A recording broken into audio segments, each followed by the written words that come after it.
Welcome to Oh Hell No with Nicole.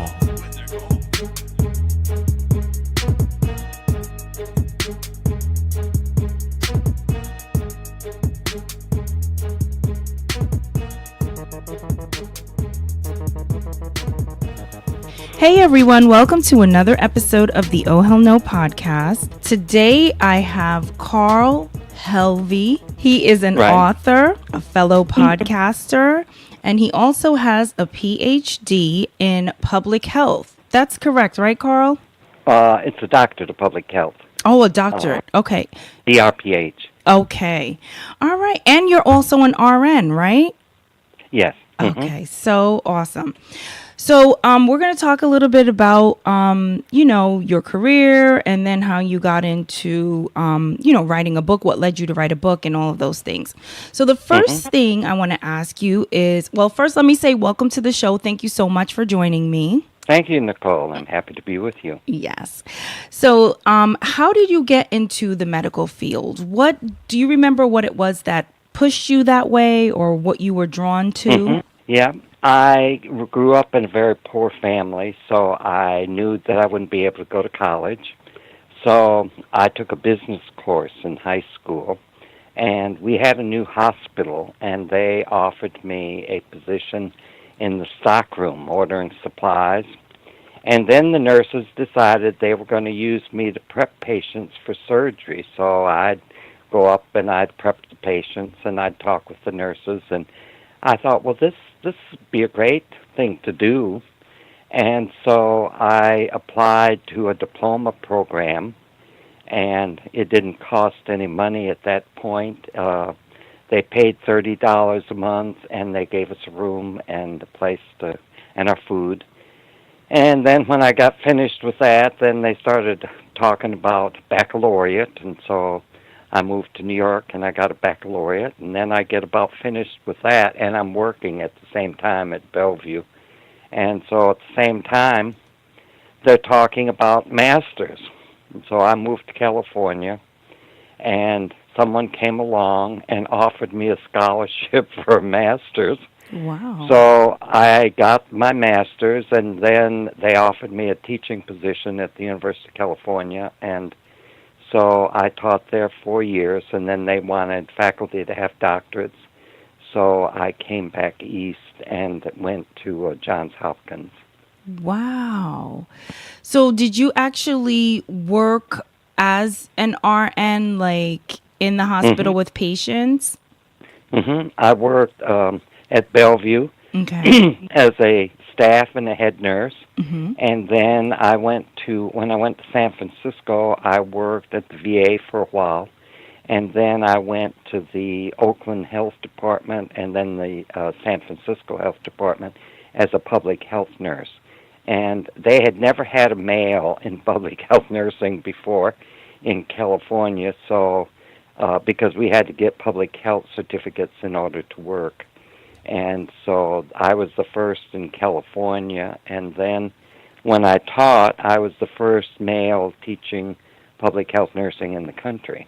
Wow, that's pretty amazing, Carl. So what did you love the most about being an RN? I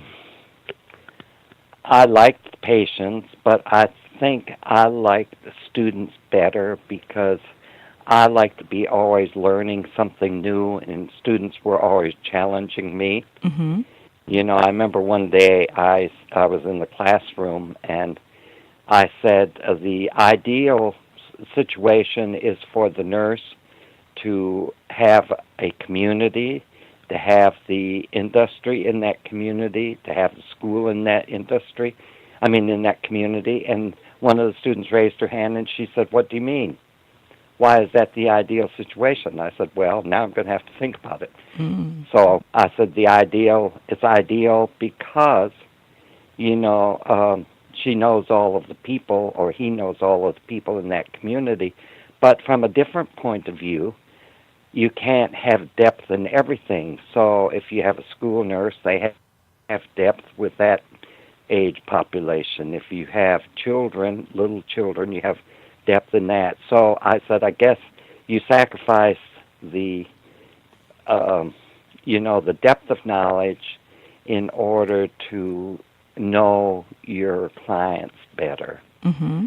So they were always challenging me, and I always liked that. And sometimes I'd say, well, I can't give you an answer, but I will go home and I'll look it up, and I'll come back and we'll talk about it. Nice. So, Yeah, that's pretty cool.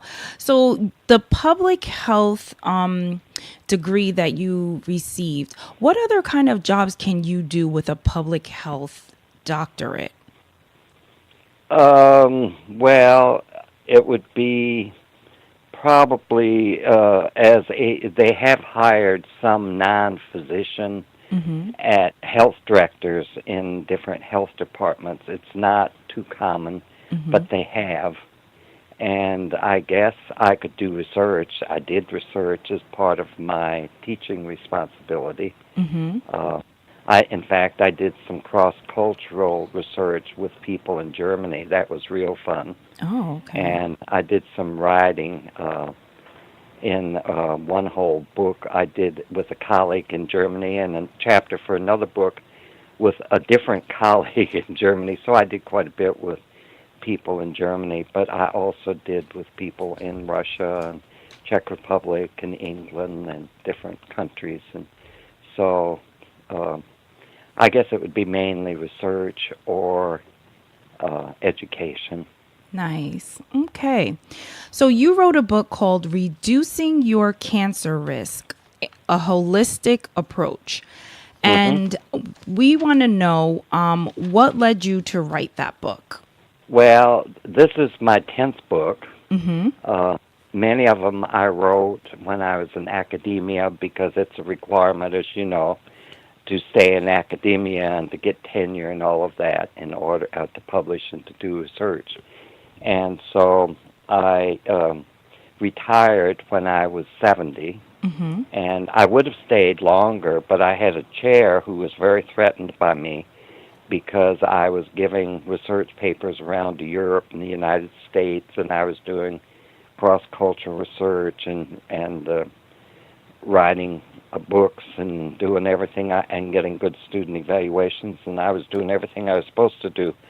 But instead of seeing this as a reflection of her leadership, in quotes, Mm-hmm. she saw it as a challenge. So I got crappy assignments, and I got the minimal raises every year. And so when I hit 70, I thought, well, I don't need to put up with this anymore. And so I retired, and 3 months later, they fired her. But I've always believed that everything happens for a reason, and everything is for the best. And so something better will come along, which it did, because I got the opportunity to take classes to do the podcasting. And then I've done that 10 years. And then I started a cancer foundation about, I think it's been 5 years now. And I found that people don't give a lot of money to new foundations that are unknown, although I did get a very nice donation from Woody Harrelson. Oh, wow. Do you remember? Do you remember him? Yeah, absolutely. And that was very nice. But in general, people don't give money very much to new foundations. And I was trying to think, well, how can I make money for the foundation?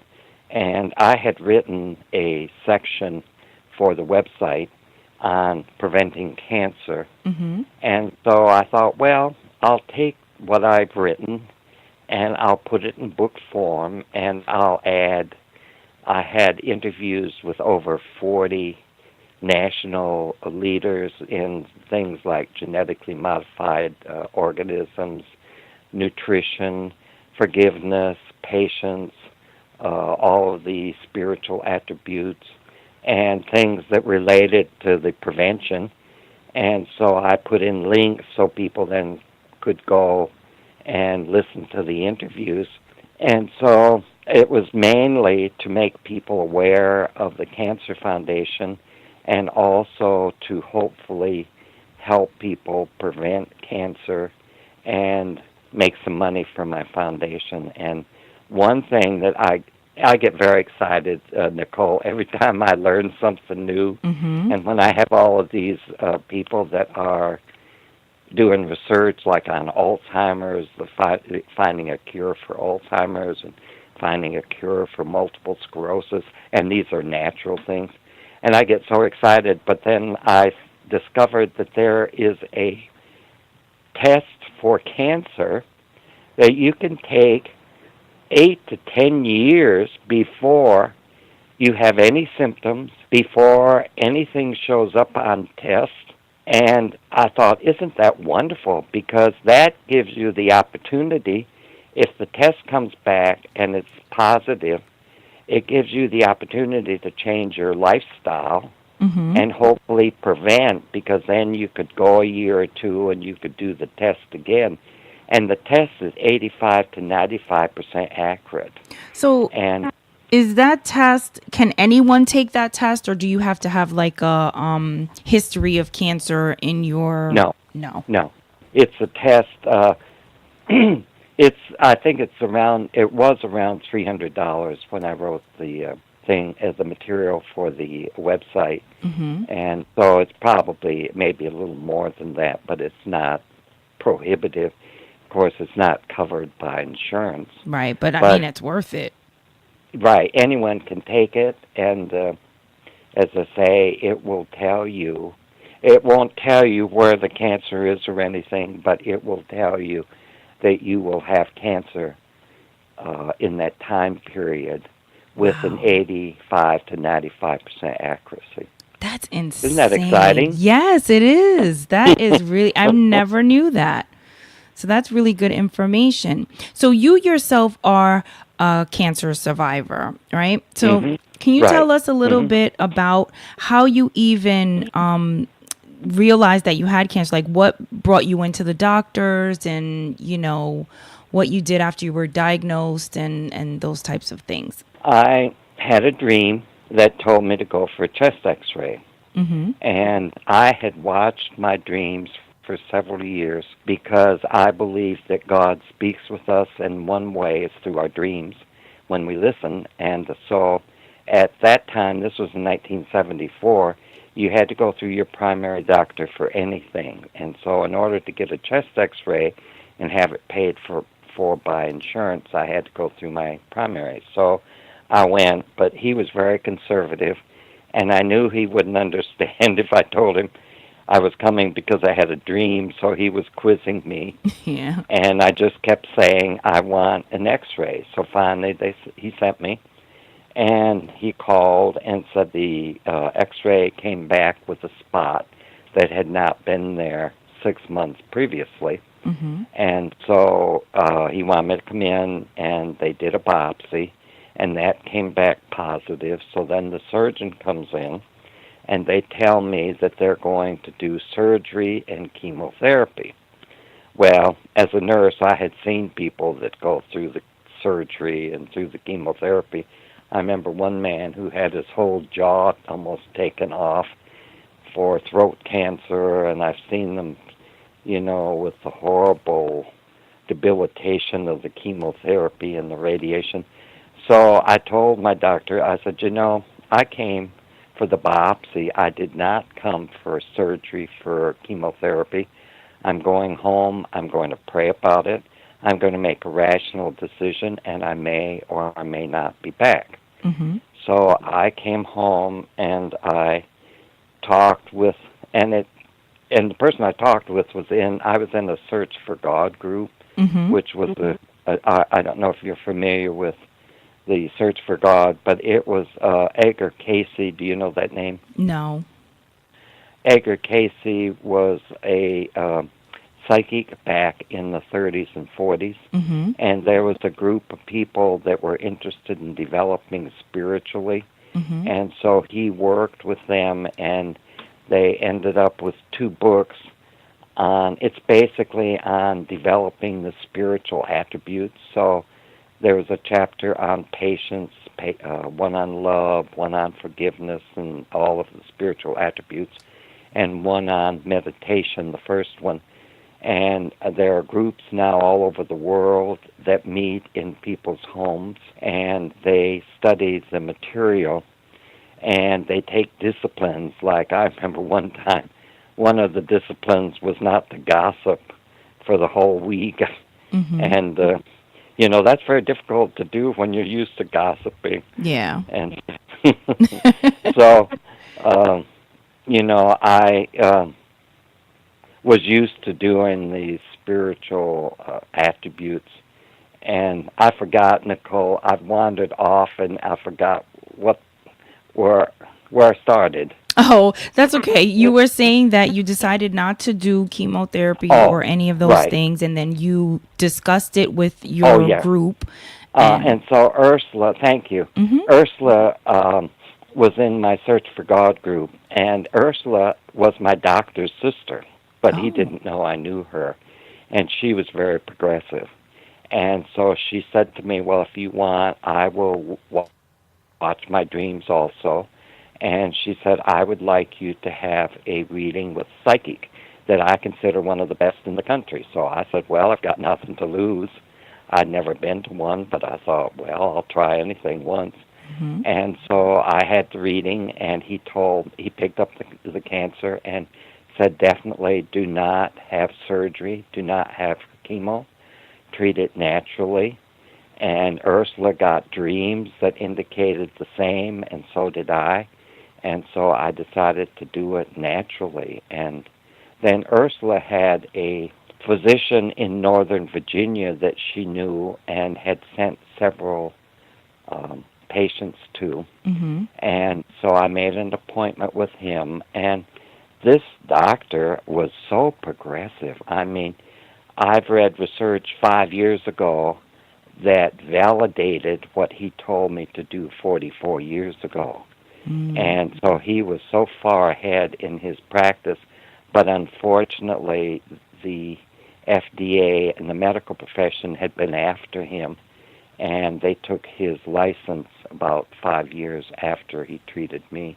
Wow. And he gave me all of the physical things to do, like I took Laetrile 2,000 milligram, I took pancreatic enzymes, I took vitamin A, and that was the one about the research.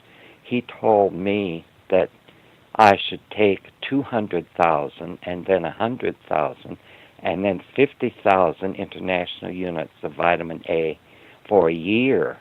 And I said to him, but I don't like to do that because I said it's a fat soluble, which means that the excess is stored in the fat, and also the recommended daily is 5,000 international units.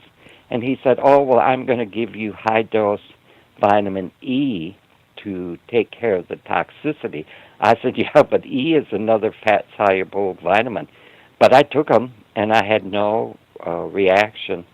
But 4 or 5 years ago, I read the research. I read the research every Sunday on cancer. Mm-hmm. And there was research that they had taken rats that were, they took cells, that's right, it was a cell study. They took normal cells, they took precancer cells, and they took cancer cells, and they put the vitamin A on each of them. It did nothing for the cancer cells, did nothing to the normal cells, but it reverted the precancer cells back to normal, which was exactly what the doctor had told me 44 years ago. Wow. So I did the things he told me. The other thing, big thing he did was put me on a vegan diet. Now, who had heard of vegan diets 44 years ago? Right. And that's what most of the cancer doctors still use. And so I used the vegan diet and the other supplements and herbs and things that he recommended. And then I added, because of my experience with the KC Search for God group and some of the others, I strengthened the spiritual attributes. I meditated every day. I prayed. I tried to serve others as best I could. and make it a holistic approach. And I did this for 2 years, and I went back to my doctor every 6 months, but he thought I wasn't doing anything, that we were in a wait-and-see mode. Mm-hmm. And so after 2 years, the spot was gone. And he said, well, he guessed he made the wrong diagnosis. And so my friend, I had a friend when I taught at Duke who was a pediatrician, and at this point he's the medical director for Blue Cross Blue Shield for North Carolina. Mm-hmm. And he asked me to bring the x-rays, the lab, the biopsies, and everything, and I took them all to North Carolina. And he said, yes, it definitely was lung cancer. And what stage was it when they found it? They didn't have stages back then, Oh, Nicole, okay. so I have no idea. I suspect it was either 1 or 2, and the reason I suspect that is because I didn't have symptoms. Mm-hmm. And usually you don't have symptoms until you have stage 4, when it has metastasized to other areas, often the bone, and they have horrible pain when it goes to the bone. Wow. All right. So, let's see. How long after you did all of this treatment and stuff, you wrote 10 books. So, was any of the books that you wrote before this holistic book anything to do with your cancer or fighting cancer or living a holistic life or, changing your lifestyle or anything like that? Or you did? This book was on preventing, and the book that came out in 2013, I think it was on my experience with lung cancer, and it goes through the total regime that I was on, and it goes through what I did for the years after I overcome the cancer to prevent a recurrence, because one of the big problems with chemo and radiation is that the cancer comes back in a few years, but mine has never come back.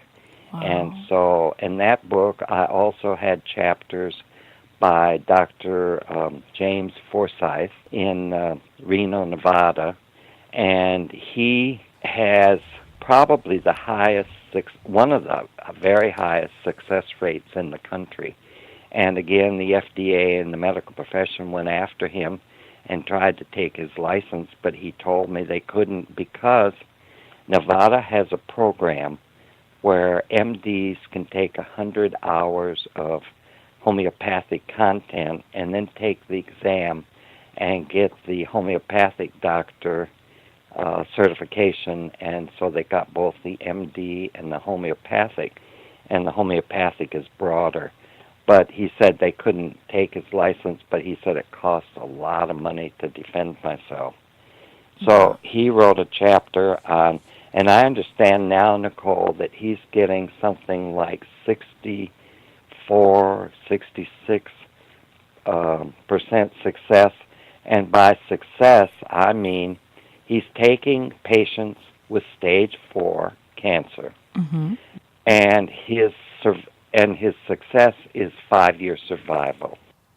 Wow. Isn't that fantastic? Yes, it is.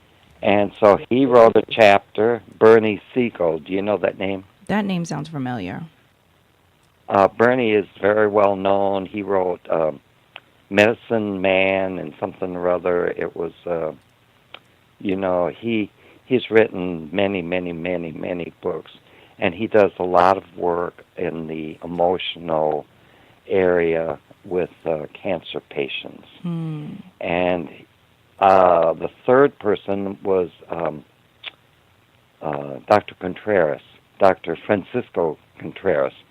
And he's at the Oasis of Hope in Mexico. And his father started the clinic, and then he took over. And they've treated over 100,000 cancer patients.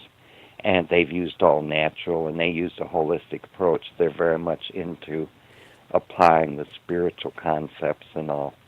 And then I had a nutritionist write a chapter, because nutrition is so important with cancer. And then I had another person write a chapter who became the authority on protocell. And then and then I did a book before that was called Healthy Holistic Aging, Mm-hmm. and it was on how to stay well into your later years. But Nicole, things are always changing, and so Yeah. these things are outdated so quickly. Yep, that's true. So, in your book, there's a lot of information and it involves a lot of major changes to a person's everyday life. What do you suggest people do so that this doesn't seem so overwhelming? Like, if they want to start changing their lives to live a better life, to help to, lessen their chance of possibly, getting cancer or whatever, what would you say would be the first thing to focus on? I think that the first thing, actually, it's the first two things, are nutrition and exercise. And it was shocking last year when they did research, and they found that if a person exercises 30 minutes a day for 5 days a week, they can reduce their cancer risk by 50%. Wow. Whereas nutrition, you can reduce your risk by 35%. And I was shocked. I thought it should have been the other way around. Right. But the two, I think that our diet is atrocious. The SAD diet, or the standard American diet, with all of the processed food and the saturated fat and the cholesterol and the lack of complex carbohydrate and vegetables, and the genetically modified foods and the growth hormones, and it's terrible what people are eating. Mm-hmm. And so I think my diet was 75% raw, and then I could have cooked fruit and vegetables beyond that. And the reason it was raw is because the standard American diet, or the diet most people eat, puts a lot of pressure on the pancreatic enzymes. Mm-hmm. And if you eat raw food, there's digestion that takes place in the upper digestive tract, and it takes some of the pressure off the pancreatic enzymes. And most people with cancer have deficiency of pancreatic enzymes, so I took supplemental pancreatic enzymes besides. So nutrition is, so important. And I interviewed Dr. Eshelson, who is the cardiologist that treated Bill Clinton when he was president. Mm-hmm. And he says that if you follow a vegan diet, you will never have another heart attack or have major heart issues. And so that's vegan diet. I interviewed Dr. Terry Walls, who had multiple sclerosis so severe that she couldn't get out of bed, and she didn't get any help from traditional medicine, so she started researching, and she cured herself. And she bicycles 20 miles a day now to work and back. But a big part of her treatment was the paleo diet, which again goes back a lot of fruit and vegetables. Mm-hmm. Dr. Dale Bredesen, who has discovered the cure for Alzheimer's, again, a lot of this goes back to close to a vegan diet. And then cancer has been that for a long time. So I think that there is something to be said about not eating the standard American diet, at least. But the start would be I think that even though it's only 35%, I think that should be where people should start and just make minor changes. Maybe go without meat and chicken and all 1 day a week to start, and then work at it slowly, and eliminate sugar. which sugar is a big no-no, and for a lot of diseases, obesity, heart disease, cancer, etc. Yeah. And so, I think that people can tackle that and do it very slowly, because if they have to do too much, they will stop. I was one of the high ups in the NFL contacted me about a month ago, Mhm. and his mother had cancer, Mhm. and he asked me. He said she wanted to do what I did, so I spent a couple hours on the phone with him, and then I referred him to my website, which has all the information. Mhm. And then he emailed me every day for a couple of weeks. And then he emails me and he said, let's cut to the chase. He said, my mother can't take all of this. What is very essential? And I said, it's a protocol. Every piece is essential. I can give you the rationale for every piece of that protocol, like the vitamin A, everything, the Laetrile, everything. Everything is important because it all works together as a total. And so I never heard back from him after that.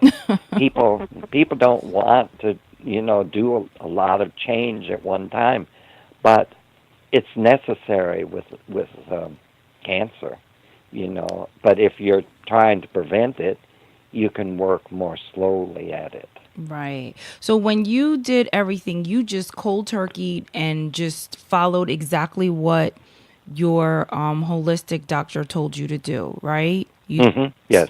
Did hmm you ever feel ill, or did you ever have any reactions to the vitamins or anything like that? No. And Nicole, a few years after I finished, I'm reading about Laetrile Mhm. and how dangerous it is, how it will kill you or send you to the emergency unit. And they're saying it has cyanide in it. I said, boy, I'm glad I didn't know that when I had cancer and I was taking it every day, because it didn't affect me at all. But if I'd known it, I might have died. Right. But what the truth is that the Laetrile does have cyanide in it, Mhm. but it requires certain enzymes in the body to activate it. And cancer cells have those enzymes, but normal cells do not. Mm. And so it's very specific for cancer cells and not for normal cells. But see, then another reason it's a toll is because you take the pancreatic enzymes because part of the diet, but also it softens up the shell of the cancer cells because it's very difficult to get into the cancer cell. And then you take zinc because zinc facilitates carrying the Laetrile to the cancer cells. So see, each piece plays a role in the Yeah. whole process. Yeah, it's like a puzzle. You need all the Yep. pieces. hmm Wow. So, what advice would you give to people diagnosed with early stage cancer and late stage cancer? Like, what would you tell them to do first? Like, if someone just gets, you have stage 1 cancer, hmm what would you tell them? Well, I would tell them I would find out what their diet's like, and Mm-hmm. then if they need to make changes, get them started on that. Mm-hmm. I would ask them if they've had a D3 level taken recently, because 75% of all cancer patients have low vitamin D3, and they have found that the people that have the lowest D3 have the more advanced cancer. Mm. So it's important to get your vitamin D3 levels up. I would ask if they have a naturopathic doctor, or if they plan on using chemo and surgery, or what it's their choice. I support anything that people choose, but I want to make sure that people know about the alternative interventions and how successful they are. And then if they choose that, then I have a list on my website of all the naturopathic doctors in the country by state. I have the doctors that use insulin potentiation therapy, which is one of the treatments, by state. I have a list of the doctors who use IV vitamin C in their cancer treatment. And so I've got resources that they can find someone near where they live, if that's what they choose. And then I'm trying to put together a section on resources that they can use to deal with the symptoms of chemo and radiation, because if people choose that, then I want them to be as comfortable as possible. And one thing that is very prevalent, and as I said, with bone cancer, is pain. Yeah. And I've found a couple things that people can use. I started using them because I have AFib, and it's noted for putting your heart rate back into normal sync. And most of the time now my heart rate is back normal, but it still pops out some, but it's not all the time anymore. And that is cannabis oil, cannabinoid oil. Yeah. Where they take the CBD oil and from the from the hemp, Yep. and separate it and take the THC out, which is the illegal part. Right. And then and I started using that, I guess, about 6 months ago. I interviewed a nurse who is a breast cancer survivor, 15 years, and I had interviewed her once before, and we've become friends. I mean, we don't talk every few years, but we're friends, and she recommended the CBD oil, and she told me which one to get and all that, and so I started taking it. And so you ingest it or you rub it on? I take it orally, but Okay. I was at church, maybe a month ago, and this man is psychic, and he said to me, "You told me once about something for pain," and I said, "Yeah." And he said, "Well, can you tell me again?" Because he said, "My mother has had severe pain for 5 years. She's 96, and she just can't sleep, and she just can't get comfortable." And so I told him how to get it and where and all. And so then that night I woke up, Nicole, and I thought, well, there's no reason why that woman has to be in pain anymore. I can give her some of mine to last until she can get some that her son will order for her. Right. So I called him and I said, I can give you some. And so he met me and I gave him some, and he said, well, how much do I owe you? I said, you don't owe me anything, but I said, you do owe me a call in a week to tell me how it worked with your mother. And he called me and he said, I rubbed it on. You said rubbing. He said, I rubbed it on where she was having the pain, and he said in 20 minutes her pain was gone. Wow. And she has not had any since. And he said she's sleeping nights. He said it used to be, he teaches in the public schools language, and he said it used to be when I came home in the evening, she was in bed. He said now she's sitting there reading. And he said she also has started telling me that she thinks she's ready to die. I said, well, probably she was in so much pain before she couldn't even think about something like that. Right. And now she's preparing you, for when she goes. Yeah. But I was surprised that rubbing it on, Wow. it would take effect so fast. That's interesting. Okay. So, what have you learned from your journey? Just everything that you've been through. What do you take from it all? Well, I've learned that the spiritual part of life is probably the most important. I didn't know before I started looking at the research, but do you know, Nicole, that people who do not forgive have anxiety either consciously or unconsciously, and that leads to a depletion of the killer cells in the body, so you aren't able to fight disease as well. Wow. And on the other hand, optimism, let me see what, optimism reduces the 125-CA protein, which is a protein that they use as a tumor marker for ovarian cancer. And 0 to 35 is normal, and then above that can be cancer.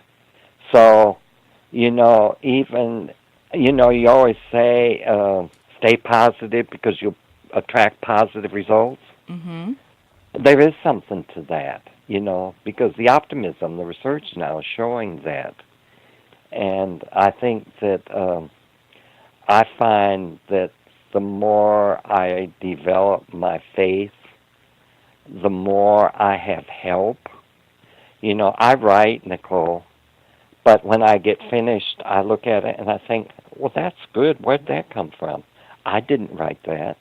It's like something is directing my life, and I feel like that I'm in the place where I'm supposed to be. And there's been so many people that have pushed me throughout life to get me to where I am, that it's just a wonderful experience to, feel like I'm helping people, but they're helping me probably more than I'm helping them. Mm-hmm. And that there's something beyond me that is directing all of this. Yeah. It's really amazing. I know you know that. Yes. I know you understand that. I totally do. Yeah. I'm trying to get to that place where you are in terms of, just being so spiritually in tuned. So I'm trying to work on my meditation skills, and, that's really important. I've realized that, you have to do that. So I'm trying to. And I'm not there all the time, Yeah. Nicole. I fall back, and then you pick yourself up and you go ahead. But each time you pick yourself up, you're a little bit further along. Exactly. And I think we'll never have mastered it, and we never will learn everything there is to learn. But that's the joy of living, I guess. Yeah, and you're living an amazing life. I can't believe you retired at 70 and you've still been doing all of this stuff and staying so busy and active and learning and sharing. It's amazing. You're really amazing. And I live in a 3-story house, Nicole. Wow. And so I'm having a little difficulty. I can't use both legs going downstairs. Now, I don't have a problem coming up, but it's going downstairs now. Yeah. But the cannabinoid oil, again, helped with that. It's a little bit better than it was, but I still put my left foot first and then my right foot and then my left foot. So, but I don't have pain, and so that's a blessing. Yeah, absolutely. Because, pain is no good. No, it isn't. The other thing that I discovered, that your listeners might be interested in, there's a physician in Nevada, in New Mexico, that has a cancer clinic. And he wrote a book called Inflammation Nation, and he believes that most diseases are a result of inflammation. Yeah. And he developed a pain medication, and it's 4 anti-inflammatories. It's boswellia, ginger, turmeric, and one other. And he put a time release, and it takes effect in 20 minutes, and it lasts 8 hours. And it's called Bosmetric SR. And I keep that handy, and if I start feeling like my thumb hurts sometimes, I think it's probably the beginning arthritis. And if that, it could be the computer too, because I spend a lot of time, with the computer. Yeah. And so if that starts hurting a little bit, I'll take one of his, and then that takes care of it. I don't have any more problem. Yeah, that's really good. I also, take a lot of vitamins and I do the turmeric and I try to Hmm. use like natural things to help me stay healthy. But I'm not all the Hmm. way there with the whole vegan thing. But it's a slow process for me. Oh yeah, well you'll get there, Yeah. but as you say, it takes time Yes. until you reach the point where the doctor says you've got to get on it, and then when he says you've got to get on it, then you might move a little faster like I did, but Right. Yeah. as long as you are not having any major problems, I mean, No, I it's am not. better to do it slowly. Yes. And just like you said, reduce the amount of chicken that you eat more vegetables and fish and things like that. So that's where I'm going with my stuff. So, Well, that's great. yeah, I think, as we get older, we definitely have to pay attention. And if we can teach the younger generation too, while we're becoming so aware, get them on board early, I Mhm. think it's really beneficial. So, Mhm. Mhm. I definitely tell my daughter these things. She's only 8 years old, but Oh. I'm definitely on her about, what you eat, how much you eat, and, different things like that. Mhm. So I think it's Mhm. important. So, Right. so this podcast is called the Oh Hell No podcast because I feel like throughout our journey, we always have moments that stop us in our tracks, whether they're positive moments or negative moments. And I always ask my guests to share an Oh Hell No moment. So I'm sure you've had plenty. So please share one with us. It could be something positive or something that was negative where you just thought, wow, is this really happening? I'd have to think about that, Nicole. I I just keep my mind so busy all the time that I don't do enough analyzing at times, and so I'm not sure if I can offhand think of one of those moments. I guess. It could be anything like when you were writing your book, maybe, you were late to bring something, turn something in, or maybe you went to see a doctor and they told you something that was totally off the wall, or, anything like that where it just gave you, what is it, cause for pause, where you Well, just scratch your head. I can't think of any in real life, but I have a recurring dream that would be like that. Really? I'm either a student or a professor at a university, Mm-hmm. but I can't find I can't find my way around the university, and I can't find and then if I travel very far away from it, I can't find my way back to the university, and I don't know how to get home from there. And so it's almost like I'm always lost. Right, And right. I haven't, I mean, it recurs. I dream this a lot. It's a different university all the time. And as I say, sometimes I'm the student and sometimes I'm a teacher. But it's something that happens a lot, and I'm sure that it's trying to tell me something, but I haven't figured out what it is. Wow. Yes, that is interesting. And you haven't consulted anyone? I mean, you are really a student and a teacher. So, and you said that you love learning. That really Hmm. excites you. So that's, the student in you. And then you're constantly teaching people new things with your podcast, your website, and just everything that you do. So Hmm. that I could see where it ties in, but you being lost, that's the interesting part. Right. Right. I have no idea what that means. That's I so just, interesting. think I dreamed it last night again. No, last night was a good one. Mm. Last night also is a recurring dream. This is the second dream I have. And I'm debating about buying this house.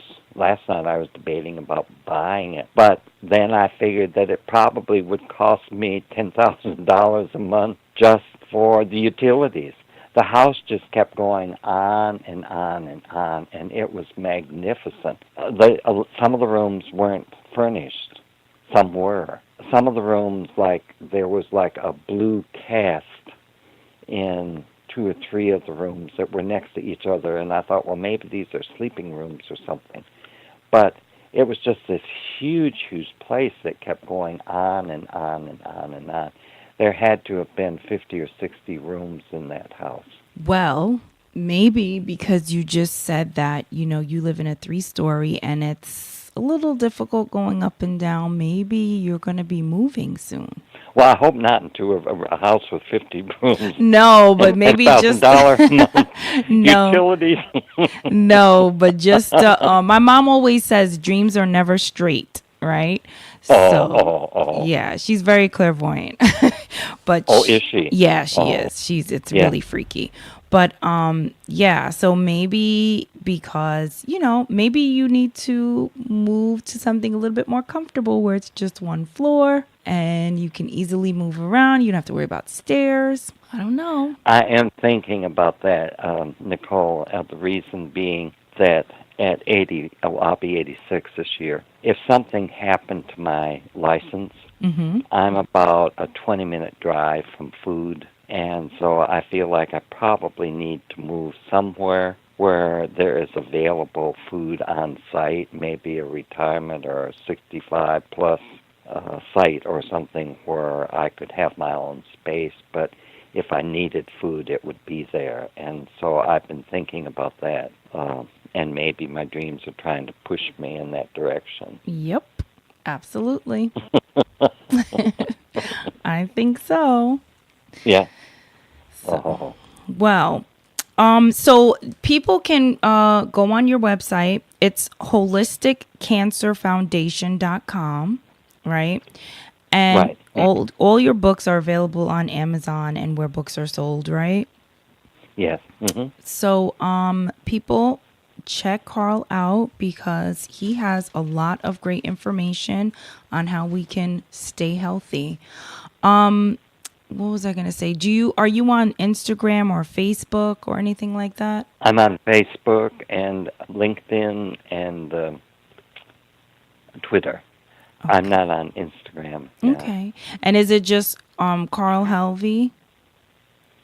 On Facebook, it's Carl Helvie, but then I also have one for the radio show and one for the Cancer Foundation pages.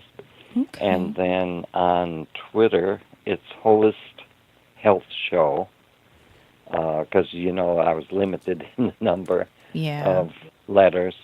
And LinkedIn, it's just my name. And where can we listen to your podcast? Are you on iTunes? Yeah, okay. I'm on iTunes. I'm on iHeart. I subscribe to the service that puts it on iHeart and 217 cable channels, and it's on my website, holistichealthshow.com. Okay. And it's on BBS Radio. Great. All right, Carl. So we will be checking you out. And you stay healthy and take care of yourself. And you too, Nicole. I've enjoyed being with you. Thank you so much. I appreciate it. Yes, and I will be sending you an email because I think I need some of that oil. Great. Good. Yeah. Alrighty. Good.